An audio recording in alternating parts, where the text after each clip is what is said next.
second buttonhole for me, Phipps? Yes, my lord. Rather distinguished thing, Phipps. I am the only person of the smallest importance in London at present who wears a buttonhole. Yes, my lord, I have noticed that. You see, Phipps, fashion is what one wears oneself. What is unfashionable is what other people wear. Yes, my lord. Just as vulgarity is simply the conduct of other people. Yes, my lord. And falsehoods the truths of other people. Yes, my lord. Other people are quite dreadful. The only possible society is oneself. Yes, my lord. And to love oneself is the beginning of a lifelong romance, Phipps. Yes, my lord. I don't think I quite like this buttonhole, Phipps. Makes me look a little too old. Makes me almost in the prime of life, eh, Phipps? I don't observe any alteration in your lordship's appearance. You don't, Phipps? No, my lord. I'm not so sure. For the future, a more trivial buttonhole, Phipps, for Thursday evenings. Yes, my lord. I will speak to the florist. She has had a death in the family lately. Extraordinary thing about the lower classes in England, they are always losing their relations. Yes, my lord. They are extremely fortunate in that respect.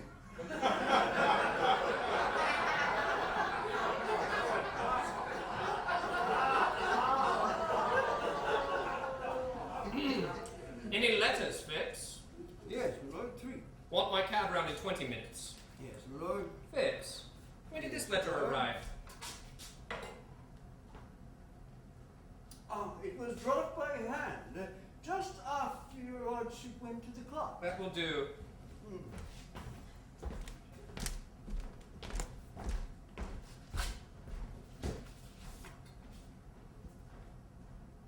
I want you, I trust you, I am coming to you, Gertrude. I want you, I trust you, I am coming to you. So she's found out everything. Lord Caversham! And why will parents always appear at the wrong time? Some extraordinary mistake in nature, I suppose. Delighted to see you, my dear father. Take my cloak off. Is it worthwhile, father? Of course it is worthwhile, sir. Which is the most comfortable chair? Oh, this one, father. It is the chair I use myself when I have visitors. Thank ye. No draught, I hope, in this room? No, father. Glad to hear it. Can't stand draughts. No draughts at home. Good many breezes, father. Eh? Eh? I don't understand what you mean. Want to have a serious conversation with you, sir. My dear father, at this hour... Well, sir, it is only 10 o'clock. What is your objection to the hour? I think the hour's an admirable hour. Well, the fact is, it is not my day for talking seriously. I am very sorry, but it is not my day. What do you mean, sir? During the season, father, I only talk seriously on the first Tuesday of every month, from 4 to 7. Well, make it Tuesday, sir. Make it Tuesday. But it is after 7, father, and my doctor says I am not to talk seriously after 7. It makes me talk in my sleep. Talk in your sleep? What does that matter? You're not married. No, father, I am not married. There. That is what I've come to talk to you about, sir. You have got to get married. And at once. Now, when I was your age, sir, I had been an inconsolable widower for 3 months. and was already paying my addresses to your admirable mother. Damn it, sir! It is your duty to get married. You can't be always living for pleasure. Every man's position is marrying nowadays. Bachelors are not fashionable anymore. They are a damaged lot. Too much is known about them. You must get a wife, sir. And look where your friend Robert Chiltern has got to by probity, hard work, and a sensible marriage with a good woman. Why don't you imitate him, sir? Why don't you take him for your mother? I think I shall, Father. I wish you would, sir. Then I should be happy. At present I make your mother's life miserable on your account. You are heartless, sir, quite heartless. I hope not, Father. And it is high time for you to get married. You are 34 years of age, sir. Yes, Father, but I only admit to 32. 31 and a half, and I have a really good buttonhole, and this buttonhole is not trivial enough. I tell you, you are 34, sir. And there is a draft in this room besides, which makes your conduct worse. Why did you tell me there was no draft, sir? I feel a draft, sir. I feel it distinctly. So do I, Father. It is a dreadful draft. Come and see me tomorrow, Father. We can talk over anything you like. Let me No, help sir. you on with your cloak. No, sir. I have called this evening for a definite purpose, and I am going to see it through at all costs to my health or yours. Put down my cloak, sir. Certainly, Father, but let us go into another room. There is a dreadful draught in here. Fitz, is there a good fire in the smoke room? Oh, yes, my lord. Come in there, Father. Your sneezes are quite heartrending. Well, sir, I suppose I have the right to sneeze when I choose. Quite so, Father. I was merely expressing sympathy. Oh, damn sympathy. There's a great deal too much of that sort of thing going on nowadays. I quite agree with you, Father. If there was less sympathy in the world, there would be less trouble. That is a paradox, sir. I hate paradoxes. So do I, Father. Everybody one meets is a paradox nowadays. It is great bore makes society so obvious. Do you always really understand what you say, sir?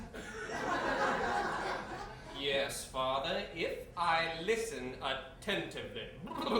You listened attentively, conceited young puppy, ungrateful lout, you.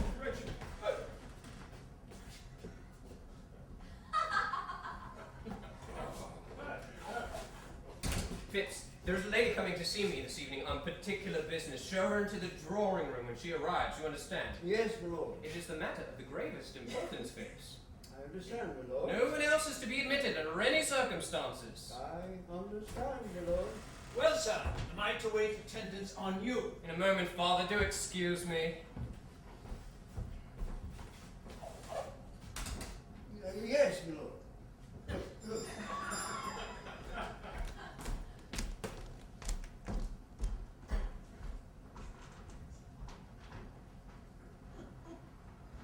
What name, madam? Is Lord Goring not here? I was told he was at home. His lordship is engaged at present. His Lord Caversham, madam. How very filial. His lordship told me to ask you, madam, if you be so kind as to wait in the drawing room for him. His lordship will come to you there. Lord Goring expects me? Yes, madam. Are you quite sure? His lordship told me that if a lady called, I was to ask her to wait in the drawing. His lordship's directions in the subject were very precise. How very thoughtful of him. To expect the unexpected shows a thoroughly modern intellect. Oh, no! I don't care for that lamp. It's far too glaring. Light some candles. Certainly, madam. I hope the candles will have very becoming shades. We have had no complaints about them, madam, as yet.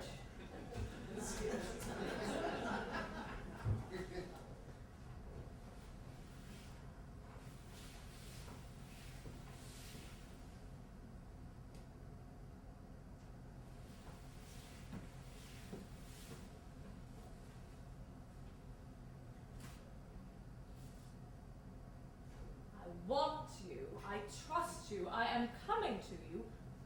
Gertrude. I want you. I trust you. I am coming to you.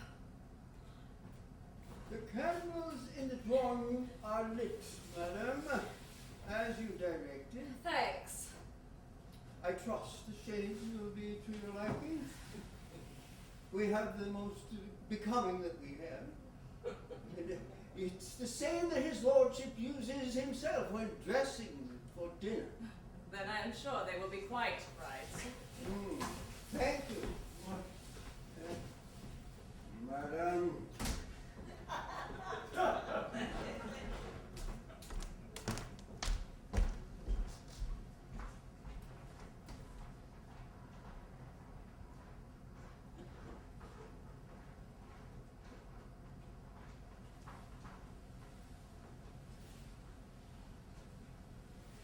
My dear Father, if I am to be married, surely you allow me to choose the time, the place, and the person, particularly the person. That is a matter for me, sir.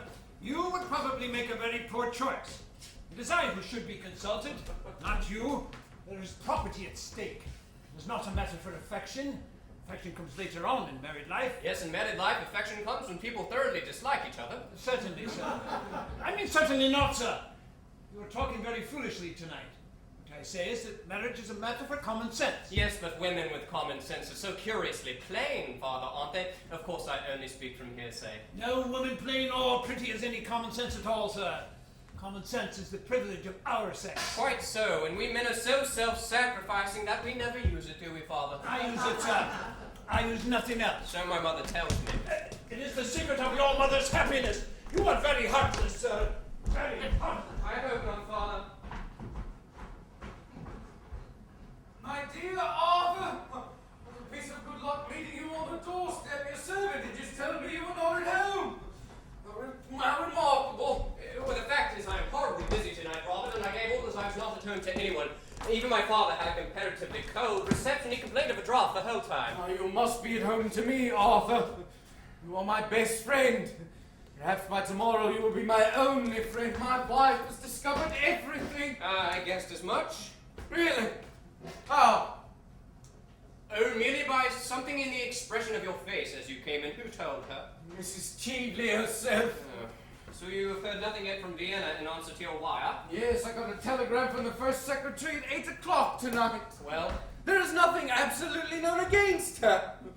On the contrary, she occupies a rather high position in society. It's a sort of open secret that Baron Arnheim left her the greater portion of his immense fortune. Beyond that, I can learn nothing. So she doesn't turn out to be a spy then? No, spies are of no use nowadays. Their profession is over. Newspapers do their work instead. And thunderingly well they do it. Arthur, I am parched with this. May I ring for something? Some Hawkinson, sir? Certainly, let me. Thanks. I don't know what to do, Arthur. I don't know what to do, and you are my only friend. Ah, but what a friend you are. The one friend I can trust.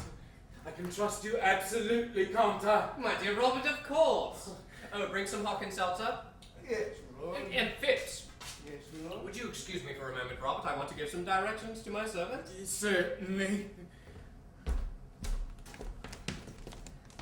Phipps, when that lady arrives, tell her that I'm not expected home this evening. Tell her that I've been suddenly called out of town, you understand? That lady is in the room that you designated, sir. I sent her into the room that you told me to. You did perfectly right.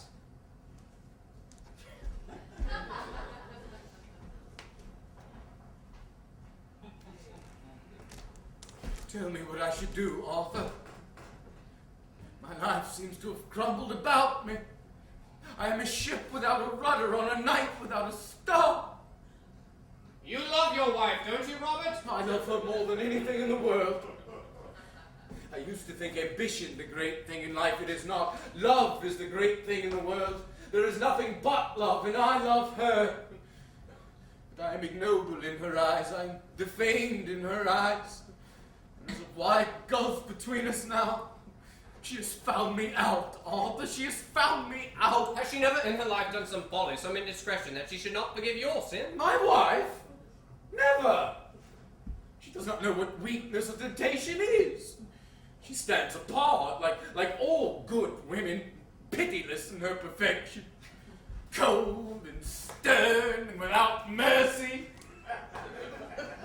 Oh, but I love her, Arthur.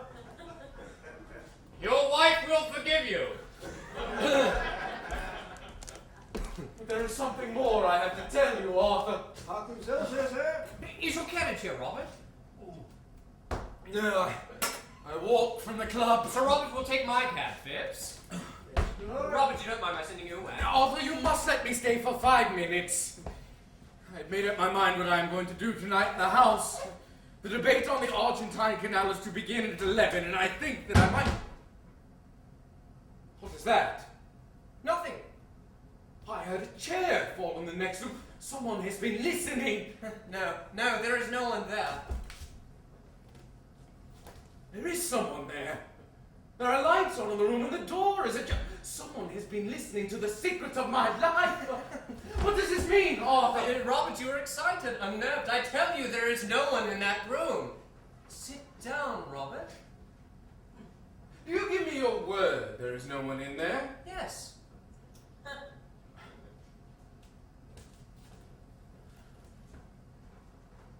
word of honor? Yes.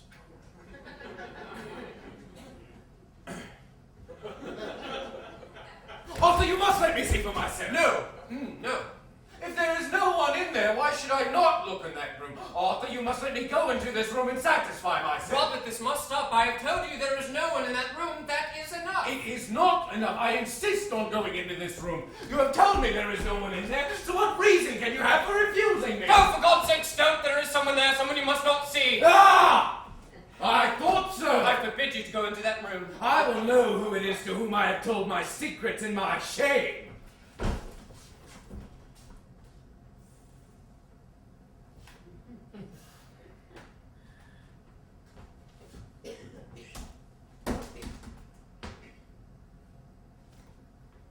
What explanation have you to give me for the presence of that woman here? Robert, I swear to you, on my honor, that lady is stainless and guiltless from all offense towards you. She is a vile, an infamous thing. Robert, don't say that. It was for your sake she came here. It was to try and save you she came here. She loves you and no one else. You are mad! What have I to do with her intrigues with you? Let her remain your mistress. You are well suited to each other. She corrupt and shameful. You false as a friend, treacherous as an enemy even. Robert, it is not true. Before heaven, it is not true. In her presence and yours, I will explain all. Let me pass, sir. You have lied enough upon your word of honor.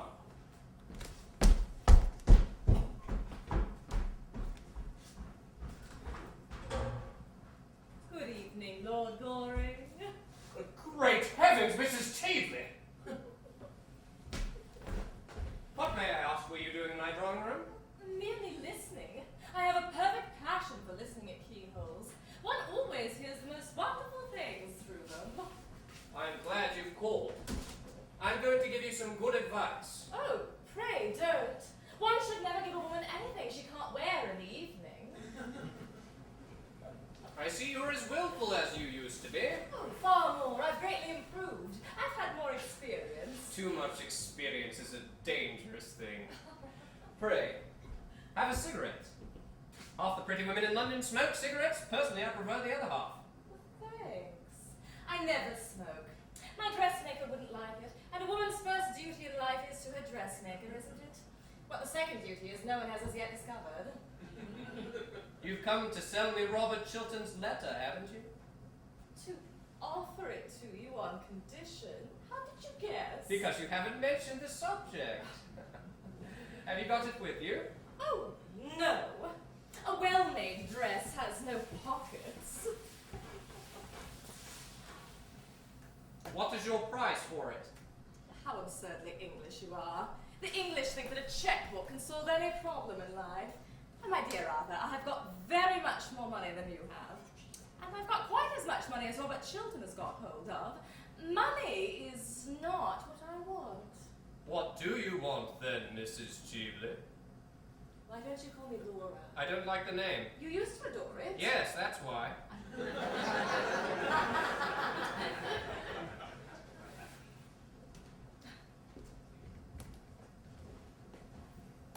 Arthur, you loved me once. Yes, And you asked me to be your wife. that was the natural result of my loving you. And you threw me over because you saw, or said you saw, poor old Lord Mortlake trying to have a violent flirtation with me in the conservatory at Tenby. I am under the impression my lawyer settled that matter with you on certain terms, dictated by yourself. At that time I was poor, you were rich. Quite so, that is why you pretended to love me. Poor old Lord Mortlake, who had only two topics of conversation, his gout and his wife. You know, I never could make out which of the two he was talking about. He used the most dreadful language about both of them. Why, you were silly, Arthur.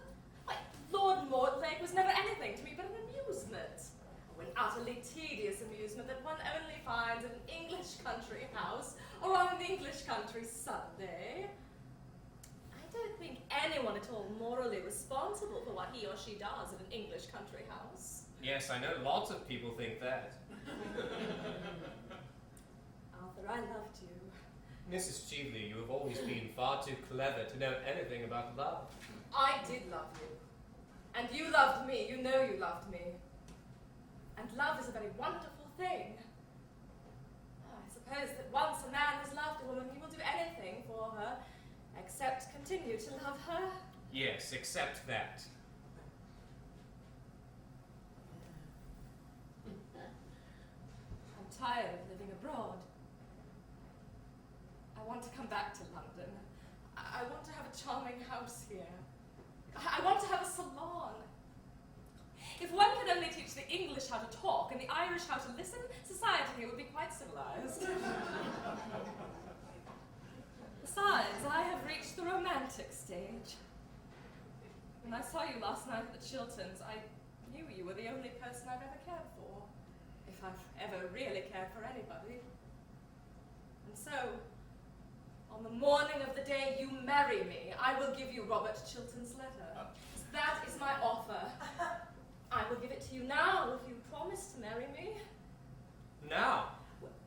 Well, tomorrow. Are you really serious? Quite serious. Mrs. Cheveley, I'm afraid I would make you a very bad husband. I don't mind bad husbands. I've had 2 of them. They amused me immensely. You mean you amused yourself immensely, don't you? Oh, what do you know about my married life? Nothing, but I can read it like a book. What book? The book of numbers. Do you think it's so charming of yourself to be so rude to a woman in your own house? In the case of very fascinating women, sex is a challenge, not a defense. Then you are going to allow your greatest friend, Robert Chiltern, to be ruined, rather than marry a woman who really has considerable attractions left? How you men stand up for each other. How you women war against each other. Oh, I only war against one woman, against Gertrude Chiltern. I hate her. I hate her now more than ever. Because you have brought a real tragedy into her life, I suppose. Oh, there is only one real tragedy in a woman's life. The fact that her past is always her lover and her future invariably her husband. Lady Chiltern knows nothing of the kind of life to which you are alluding. A woman whose glove size is 7 3/4 never knows much about anything. You know, Gertrude always wore 7 3/4. It's one of the reasons there was never any moral sympathy between us. Well, Arthur, I suppose this romantic interlude may be considered as at an end. Oh, you admit it was romantic, don't you?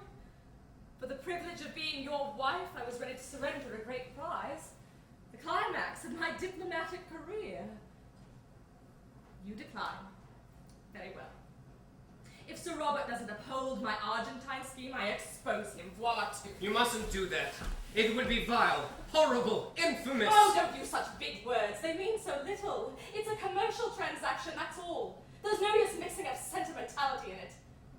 There's no more to be said. I must go. Goodbye. Won't you shake hands? With you?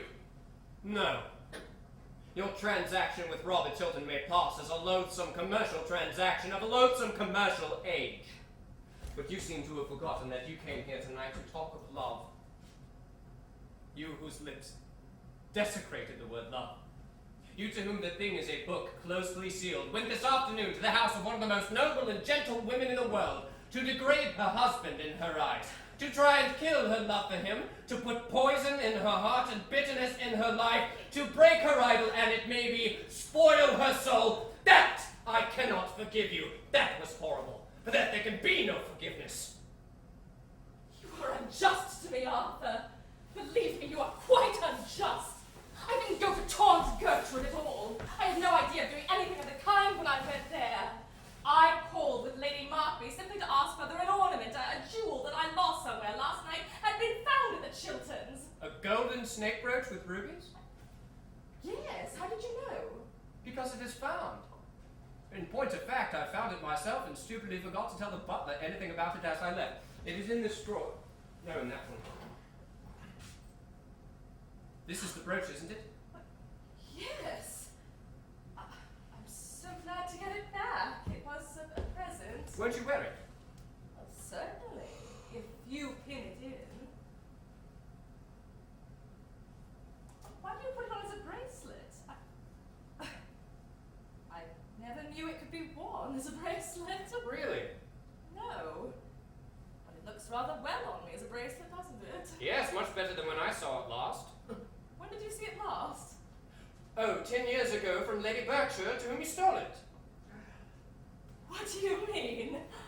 I mean that you stole that ornament from my cousin Mary Berkshire, to whom I gave it when she was married. Suspicion fell on a wretched servant who was sent away in disgrace. I recognized it last night.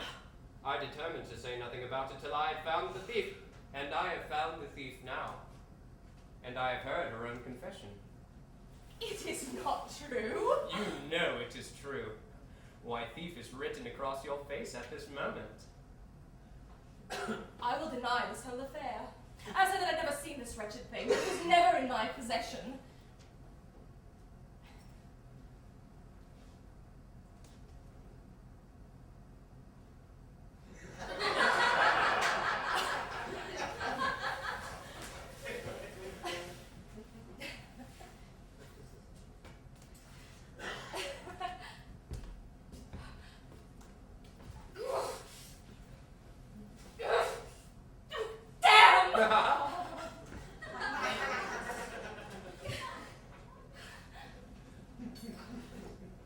The trouble with stealing a thing, Mrs. Cheveley, is one never knows how wonderful the thing that one steals is.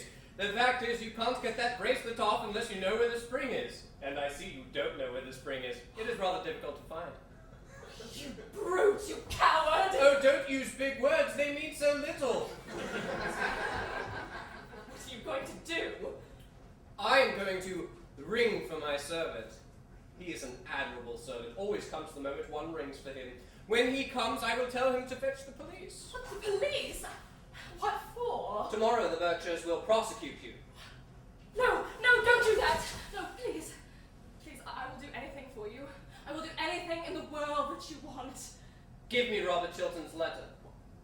Stop! Stop! You must give me time to think. Give me Robert Chilton's letter. I have not got it with me. I'll give it to you tomorrow. You know you were lying. Give it to me at once. No, wait!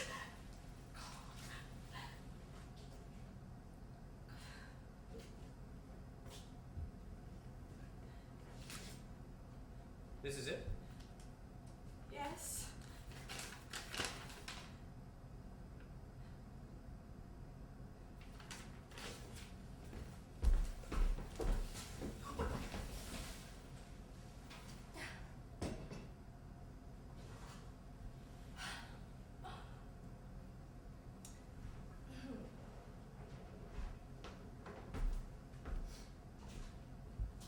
For so well-dressed a woman, Mrs. Cheveley. You show moments of admirable common sense. I congratulate you.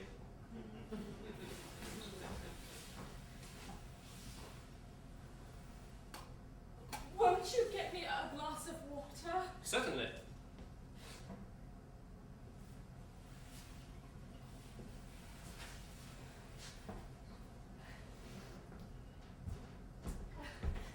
Thank you.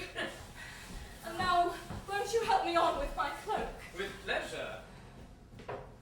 I am never again going to try to harm Robert Chilton. Fortunately, you have not got the chance, Mrs. Cheveley.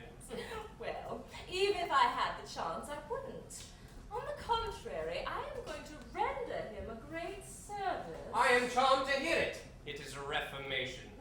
Yes. You know, I can't bear to see so upright a gentleman, so honourable an English gentleman, to be so shamefully deceived. And so, Well, I find that somehow Gertrude Chilton's dying speech and confession has strayed into my pocket. what do you mean?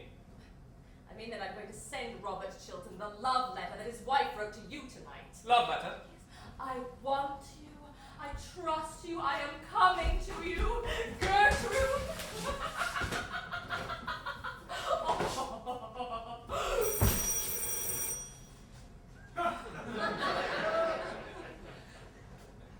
Lord Goring merely rang that you should show me out.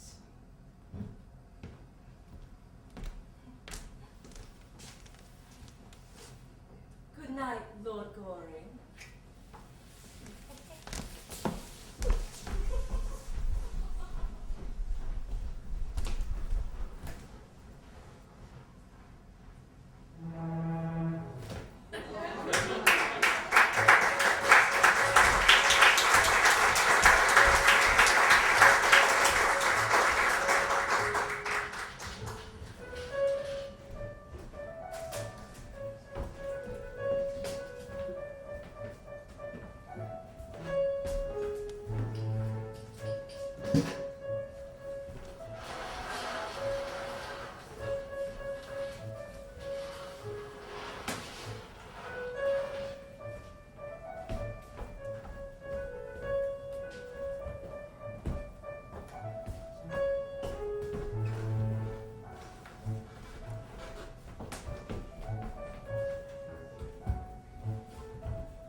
Sir Robert is still at the Foreign Office, my lord. Lady Chiltern not down yet. My lady has not yet left her room.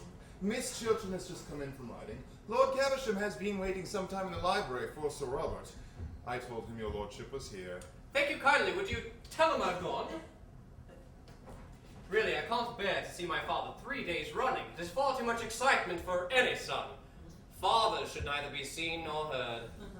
I shall do so, my lord.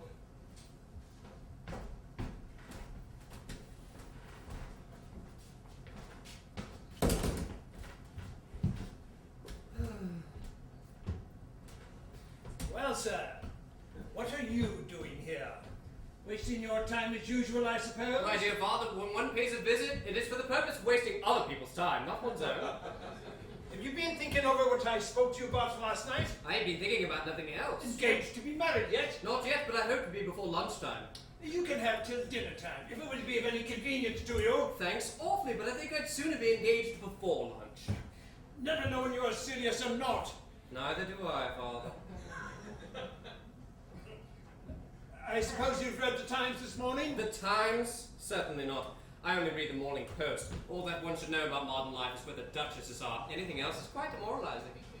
Do you mean to say you have not read the Times leading article on Robert Chiltern's career? Good heavens, no. What does it say? What should it say, sir? Everything complimentary, of course. Chiltern's speech last night on this Argentine canal scheme was one of the finest pieces of oratory ever delivered in the House since Canning. And did Chiltern uphold the scheme? Uphold it, sir? How little you know him. Why, he denounced it roundly in the whole system of modern political finance. This speech is the turning point in his career, as the Times points out. You should read this article, sir. Sir Robert Chiltern, most rising of our young statesmen, a brilliant orator, unblemished career, well-known integrity of character, represents what is best in English public life. Noble contrast to the lax morality so common among foreign politicians. They will never say that of you, sir. I sincerely hope not, father. However, I'm delighted to hear what you say about Robert. Thoroughly delighted. It shows that he's got pluck. He has got more than pluck, sir. He has got genius. I prefer pluck, not as common nowadays as genius is. I wish you would go into Parliament. My dear father, only people who look dull ever get into the House of Commons, and only people who are dull ever succeed there. Why don't you try to do something useful in life? I am far too young. Oh, I hate this affectation of youth. It is a great deal too prevalent nowadays. Youth isn't an affectation. Youth is an art. Why don't you propose to that pretty Miss Chiltern? I'm of a very nervous disposition, especially in the morning. I don't suppose there is the smallest chance of her accepting you. I don't know how the betting stands today. If she did accept you, she would be the prettiest fool in England. That is just what I should like to marry. A thoroughly sensible wife would reduce me to a condition of absolute idiocy in less than 6 months. You don't deserve her, sir. My dear father, if we men married the women we deserved, we should have a very bad time of it. Oh, how do you do, Lord Caversham? Is Lady Caversham quite well? Lady Caversham is as usual. As usual. Good morning, Miss Mabel. And Lady Caversham's bonnets, are they at all better? They've had a serious relapse, I am sorry to say. Good morning, Miss Mabel. Hope an operation will not be necessary. If it is, we shall have to give Lady Caversham a narcotic. Otherwise, she would never consent to having a feather touched. Good morning, Miss Mabel. Oh, are you here? Of course you understand after breaking your appointment, I'm never going to speak to you again. Oh, please don't say such a thing. You were the one person in London I really liked to have to listen to me. Lord Goring, I never believe a single word either you or I ever say to each other. You are quite right, my dear, quite right. As far as he is concerned, I mean. Do you think you could make your son behave a little better occasionally, just as a change? I regret to say, Miss Chiltern, that I have no influence at all over my son. I wish I had. If I had, I know what I would make him do. I'm afraid he's one of those terribly weak natures that are not at all susceptible to influence. He's very heartless. Very heartless. It seems I'm a little in the way here. Oh, but it's very good for you to be in the way and to know what people say about you behind your back. I don't at all like knowing what people say of me behind my back. It makes me far too conceited. After that, my dear, I really must bid you good morning. I hope you're not going to leave me all alone with Lord Goring, especially at such an early hour of the day. I'm afraid I can't take him with me to Downing Street. It's not the Prime Minister's day for seeing the unemployed. People who don't keep their appointments in the park are horrid. detestable. Well, I'm glad you admit it, but I wish you wouldn't look so pleased about it. I can't help it. I'm always pleased when I'm with you. And I suppose it's my duty to remain with you? Of course it is. Well, my duty is the thing I never do, on principle. It always depresses me, so I'm afraid I must leave you. No, please, Mabel, don't go. I have something very particular I want to say to you. Oh? Is it a proposal? Well, yes, it is. I am bound to say it is. I am so glad. That makes the second today. The second today? What conceited ass has been impertinent enough to dare to propose to you before I had proposed to you? Tommy Trafford, of course. It is one of Tommy's days for proposing. He always proposes on Tuesdays and Thursdays during the season. You didn't accept him, I hope. I make it a rule never to accept Tommy. That's why he goes on proposing. Of course, as you didn't show up this morning, I very nearly said yes. It would have been an excellent lesson for both him and you if I had. It would have taught you both better manners. Oh, bother Tommy Trafford. Tommy is a silly little ass. I love you. I know. And I think you might have mentioned it before. I'm sure I've given you heaps of opportunities. No, Mabel, do be serious. Please, be serious. That is the sort of thing a man says to a girl before he has been married to her. He never says it afterwards.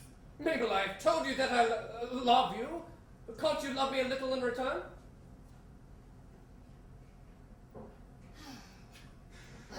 You silly Arthur.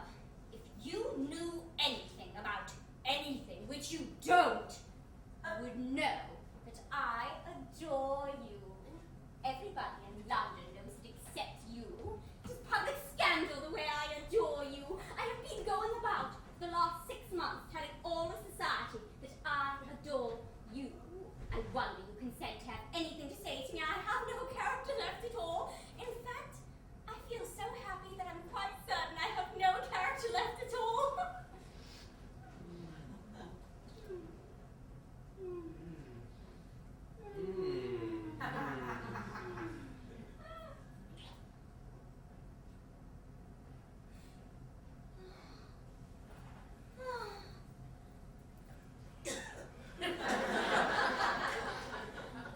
Dear, do you know, I was awfully afraid of being refused. But dear, you have never yet been refused by anyone. Can't imagine anyone refusing you.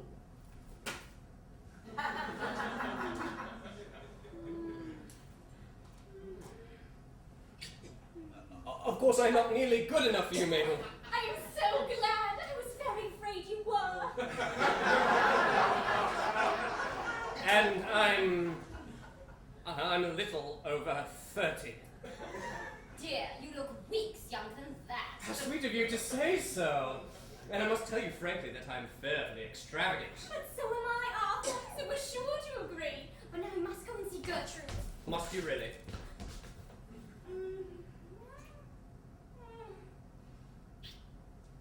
Yes. Then do tell her I want to talk to her particularly. I've been waiting here all the morning to see either her or Robert. Do you mean to say you didn't come here expressly to propose to me? No, that was a flash of genius. Your first. My last. I'm delighted to hear it. And don't go. I'll be back in 5 minutes. And don't fall into any temptations while I'm away. While you're away, Mabel, there are none. It makes me horribly dependent on you. Oh, good morning, dear. How pretty you are looking. Dear Gertrude, how pale you are looking. It is most becoming. Morning, Lord Goring. Good morning, Lady Chilton. I shall be in the conservatory under the second palm tree on the left. Second on the left. Yes, the usual palm tree. Lady Chilton, I have a certain amount of very good news to tell you. Mrs. Cheveley gave me up Robert's letter last night and I burned it. Robert is safe. Same. Oh, I'm so glad to hear it. What a good friend you are to him. To us. There is only one person now who could be said to be in any danger. Who was that? Yourself. I? In danger? What do you mean? Yesterday evening you wrote me a very beautiful, womanly letter asking me for my help. You wrote to me as one of your oldest friends, as one of your husband's oldest friends. Mrs. Cheveley stole that letter from my rooms. What use is it to her? Why should she not have it? Lady Chilton, I will be quite frank with you. Mrs. Cheveley puts a certain construction on that letter and proposes to send it to your husband. What construction could she have put on it? not that. Not. I think it is best that he know the entire truth. No, I couldn't. I couldn't. May I do it? No! Lady Chiltern, you are wrong! No, that must be intercepted, that is all. Oh. I want you, I trust you, I am coming to you, Gertrude. Oh, my love, is this true?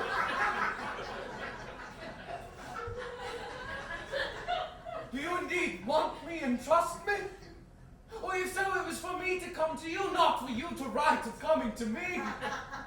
This letter of yours, Gertrude, makes me feel that nothing that the world may do can hurt me now.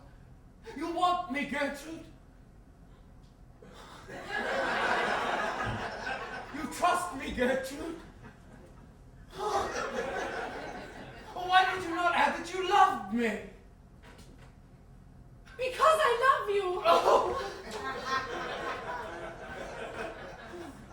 Oh, Gertrude, you don't know what I feel. When Montfort passed your letter to me across the table, he'd opened it by mistake, I suppose, without looking at the handwriting on the envelope, and I read it.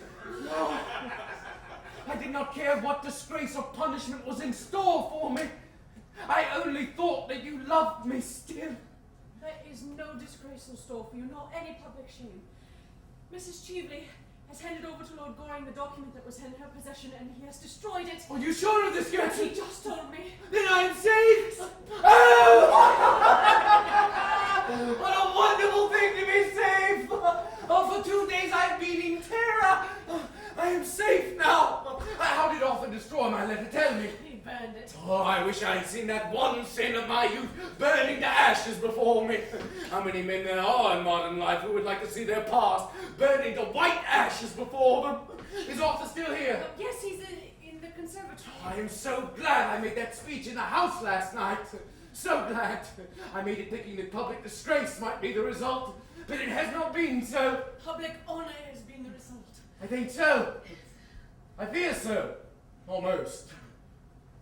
For although I am safe from detection, although every proof against me is destroyed, I suppose, Gertrude, I suppose I should retire from public life. Yes, Robert, you should do that. It is your duty to do that. For it is much to surrender. It is much to gain. You would be happy living alone with me somewhere? Abroad, perhaps? Or in the country, away from London, away from public life? You would have no regrets? None, Robert. And your ambition for me? You used to be ambitious for me. My ambition. I have no ambition except that we two should love each other. It was your ambition that led you astray. Let's not talk of ambition. Arthur! I have to thank you for what you have done for me. I don't know how I can repay you. Oh, my dear fellow, I'll tell you at once. Under the second palm tree on the left, the usual palm tree, I mean in the conservatory. Lord Caversham. That father of mine really has a habit of turning up at the wrong moment. It is very heartless of him, very heartless indeed. Good morning, Lady Chiltern. Warmest congratulations to you, children, on your brilliant speech last night. I have just left the Prime Minister, and you are to have the vacant seat in the cabinet. Seat in the cabinet? Yes. Here's the Prime Minister's letter.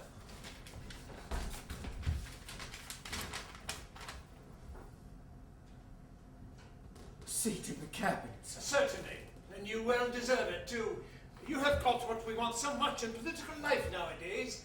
High character, high moral tone, high principles. Everything that you have not got, sir, and never will have. I don't like principles, father. I prefer prejudices.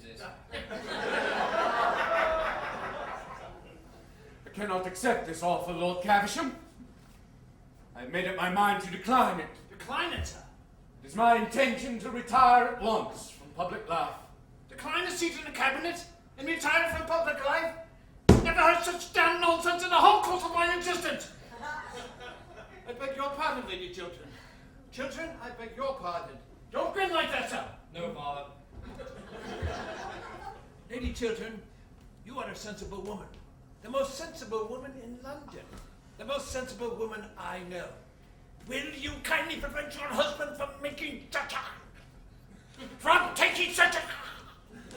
Will you kindly do that, Lady Chiltern? I think my husband is quite right in his determination, and I approve of it. You approve of it?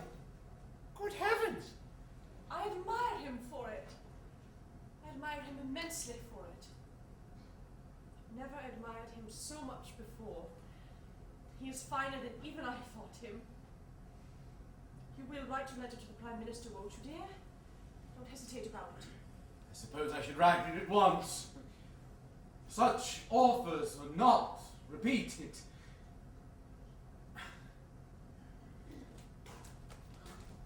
I will ask you to excuse me for a moment, Lord Caversham. I may go with you, may not, Robert? Yes, Gertrude.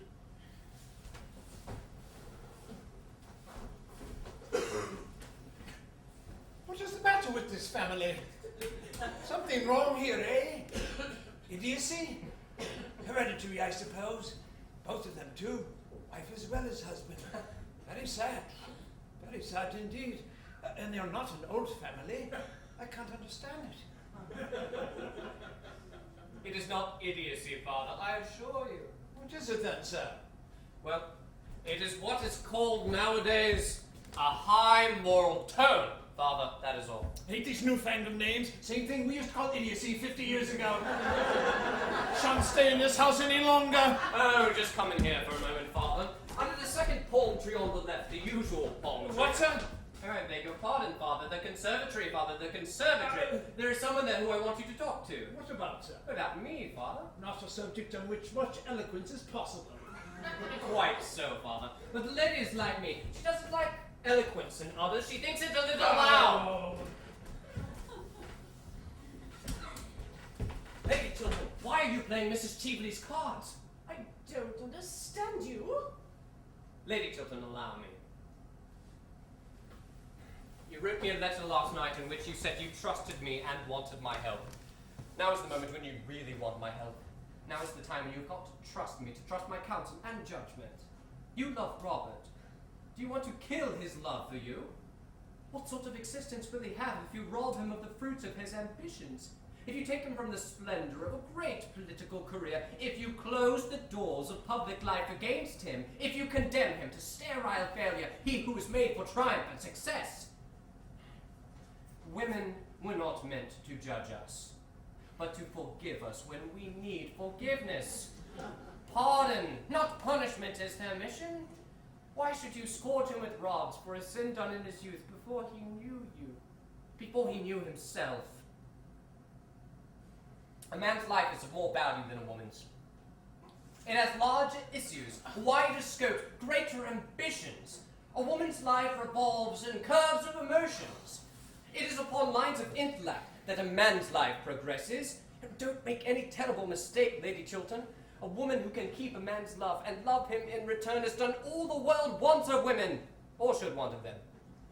But it is my husband who wishes to retire from public life. He feels it is his duty. It was he who first said so. Rather than lose your love, Robert would do anything. Wreck his whole career as he is on the brink of doing now. He is making for you a terrible sacrifice. Take my advice, Lady Chilton, and do not accept a sacrifice so great. If you do, you will live to repent it bitterly. We men and women were not meant to accept such sacrifices from each other. We are not worthy of them. And besides, Robert is being punished enough. We have both been punished.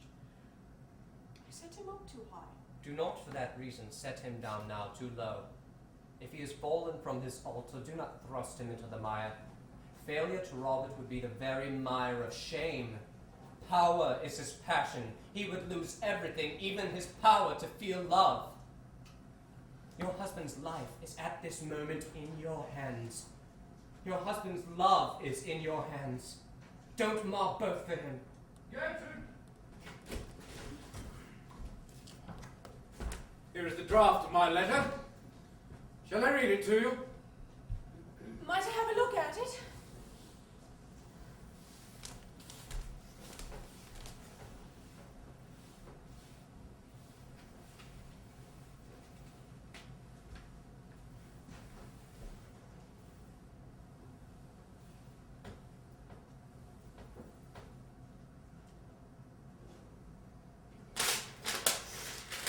What are you doing?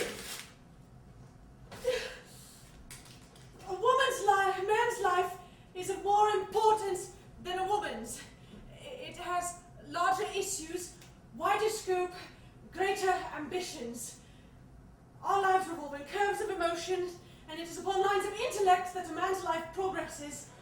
I have just learnt this and much else with it from Lord Goring.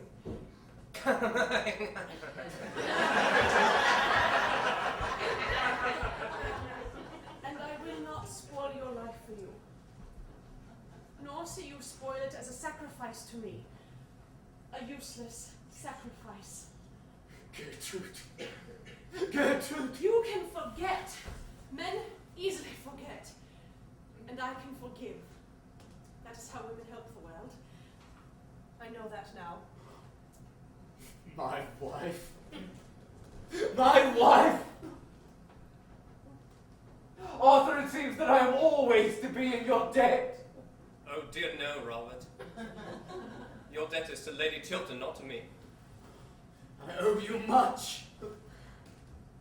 And now tell me, what was it you were going to ask me just now as Lord Caversham came in? Robert, you are your sister's guardian, and I wish your consent to my marriage with her. That is all. Oh, I'm so glad! I'm so glad! Thank you, Lady Chiltern. My sister! To be your wife! Yes! Arthur, I am very sorry, but the thing is quite out of the question. I have to think about Mabel's future happiness, and I don't think her happiness would be safe in your hands. I cannot have a sacrifice. Sacrifice? Yes, utterly sacrificed. Well, loveless marriages are horrible, but there is one thing worse than an absolutely loveless marriage. A marriage in which there is love, but on one side only. Faith, but on one side only. Devotion, but on one side only.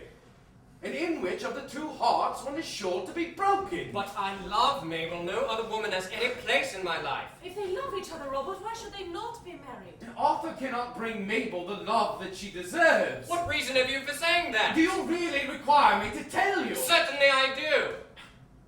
As you choose. When I called on you last night, I found Mrs. Cheveley concealed in your rooms. It was between 10 and 11 o'clock at night. I do not wish to say anything more. Your relations with Mrs. Cheveley have, as I said to you last night, nothing whatsoever to do with me. I know that you were engaged to be married to her once, but the fascination she exercised over you then seems to have returned. Well, you spoke to me last night of her as someone... You spoke of her last night as someone pure and stainless, a woman whom you respected and honored. And that may be so. But I cannot have my sister's life in your hands. It would be wrong of me. It would be unjust, infamously unjust to her.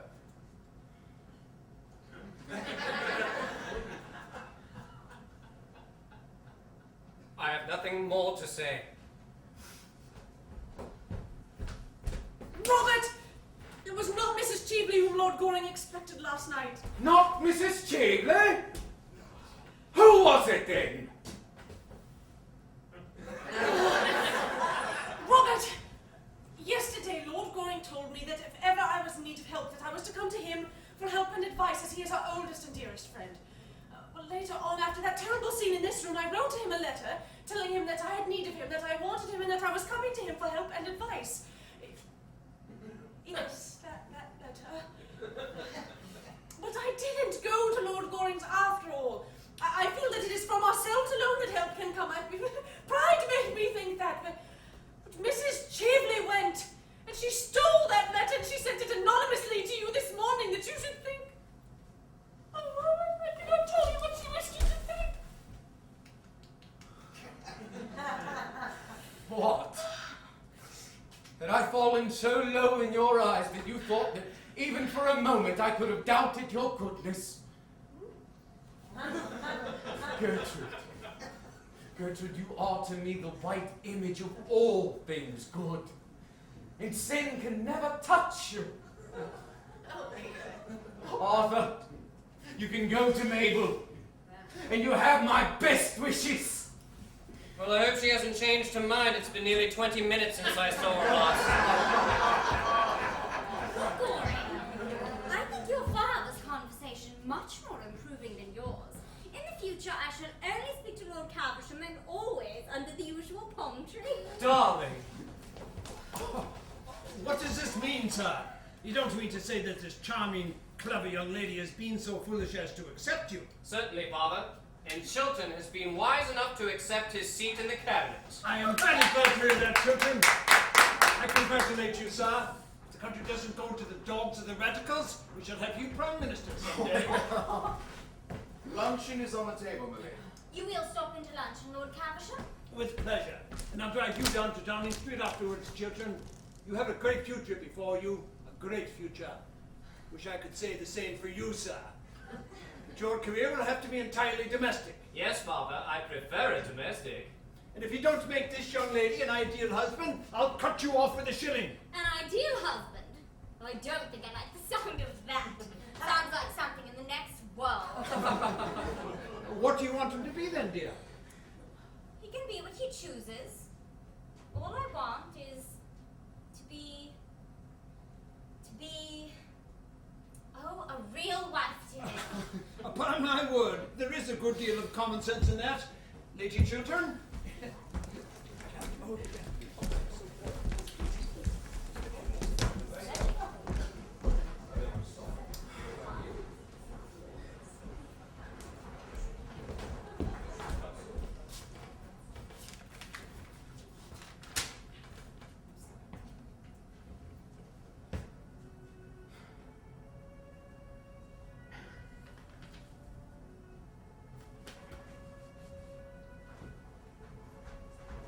Robert, are you not coming in?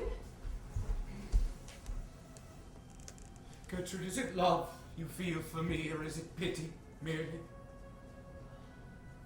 It is love, Robert. Love and only love.